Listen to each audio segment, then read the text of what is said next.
How often do we really stop and look at or listen to the natural world on our doorsteps?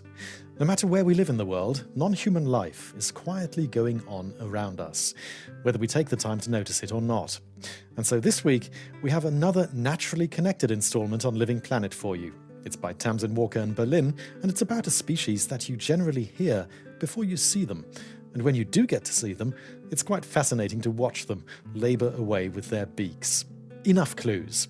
Time for Tamsin's take on this master carpenter of the bird world.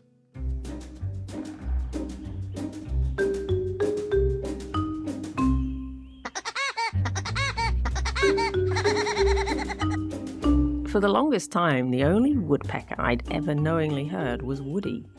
You know the one. And it wasn't the sound of his beak striking wood that stuck in my mind, but the hearty chuckle he spluttered out in celebration of his copious slapstick-style victories. Maybe on some level, that cartoon made his kin seem like they could only ever be fictitious, because I never heard them outside the confines of the television. Or maybe I just hadn't yet tuned in to the living, breathing woodpecker wavelength, because once the sound of a real-life specimen hammering at a distant tree did finally make it to my ears, it seemed to unleash something that had always been there. Within days, I'd heard another, and then another, and another, until I started to hear them everywhere. As if building up to some grand crescendo, I now hear them almost every time I leave my building, and very often while I'm still in it. Yet despite the drumming loud enough to cut through Berlin's traffic, I very rarely caught a glimpse of the birds at work. It's partly this visual elusiveness that keeps me tuned in, waiting to see a flash of green or red, black and white, but it's also their carpentry skills that captivate me. Even armed with a knife, I doubt I could carve a perfectly round hole in a thick tree trunk, whereas they, these tiny creatures, perform circular feats of natural engineering with nothing but their beaks, clinging vertically to the wood as they do so.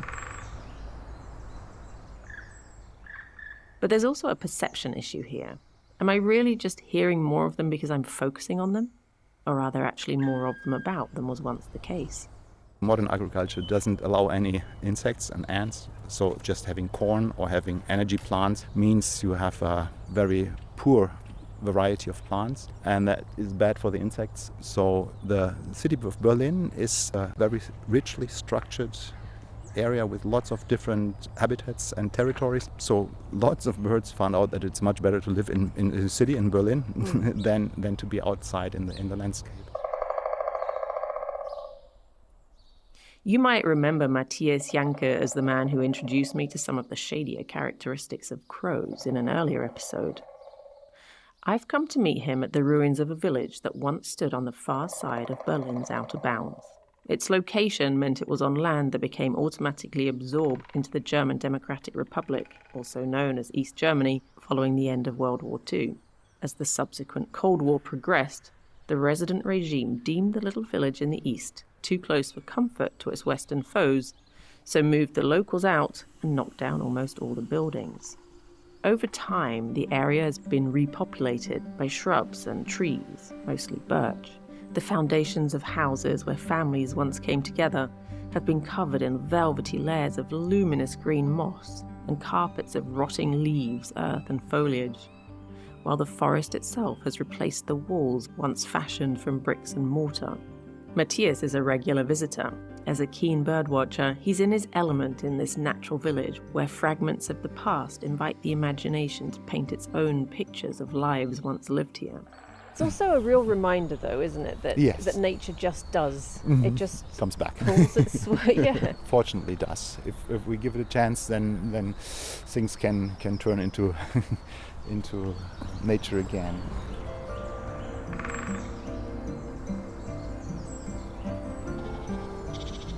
Among the nature that has laid claim to this now wild spot are woodpeckers. First we hear them, drumming somewhere in the distance, which I learn they don't just do to create noise. Though this is part of it, because the louder they peck, the more likely they are to be heard by potential mates. They also do it, though, to extract insects from trees, to mark their territory, and as a means of testing trunks and branches for their suitability as a potential home, The wood has to be soft enough on the inside to dig into and hollow out for space to create a little cave. And it's the male that chooses a site for this cave-like nest. They say, here I am. If there is a female outside, just give me a call, and no other male should get around.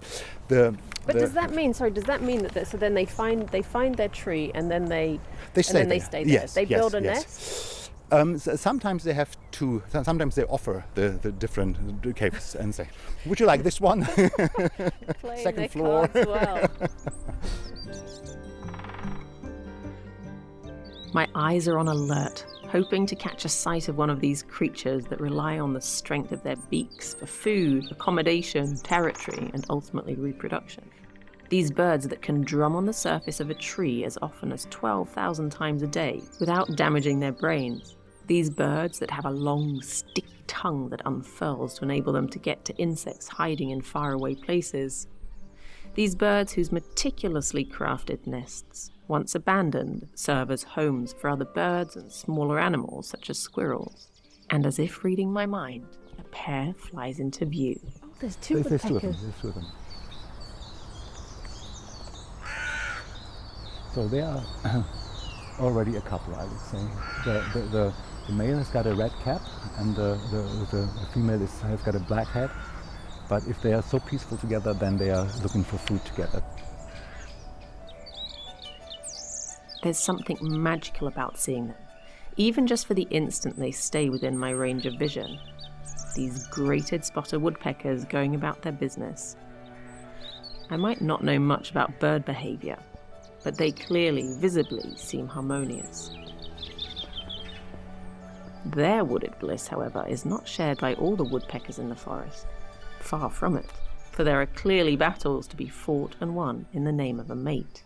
Is that woodpeckers? They're the woodpeckers, yeah. That's the call that they do.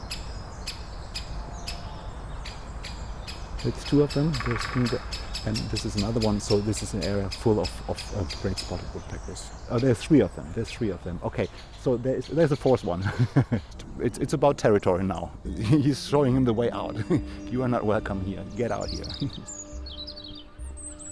They disperse in all directions, flying faster than my eyes can follow.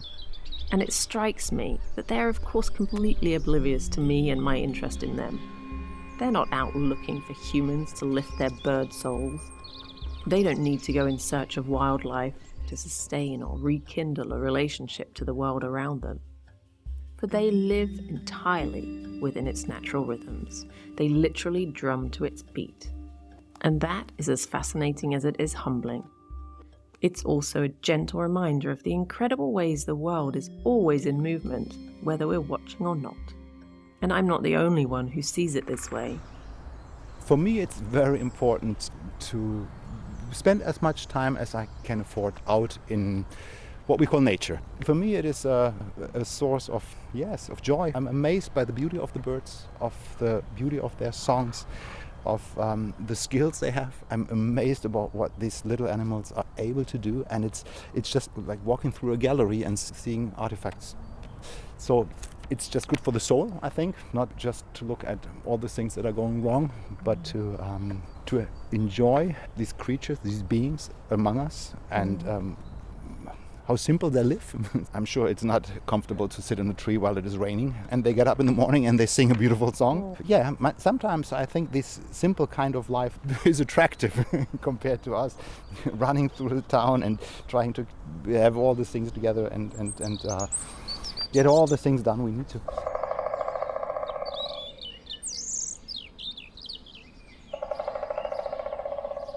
That thought stays with me. And days later, when long before dawn I hear a woodpecker hammering somewhere in the distance beyond my window, I head out to see if I can find it. I can't, of course, but under the shelter of a tree, I find a quiet space to just sit. As the sun creeps up over the horizon, I close my eyes and listen. The sounds are phenomenal.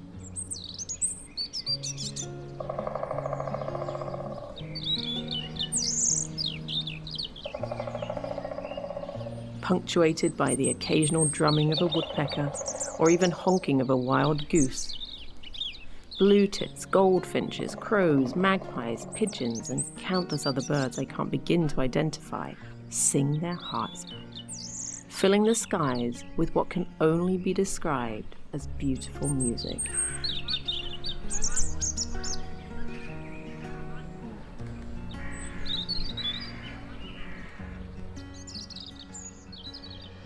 On that morning, I listen as deeply as I can, and doing so fills me with a no-strings-attached feeling of happiness, more even.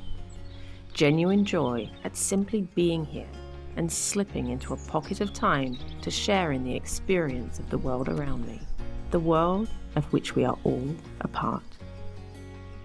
And as Woody Woodpecker would say, that's all, folks.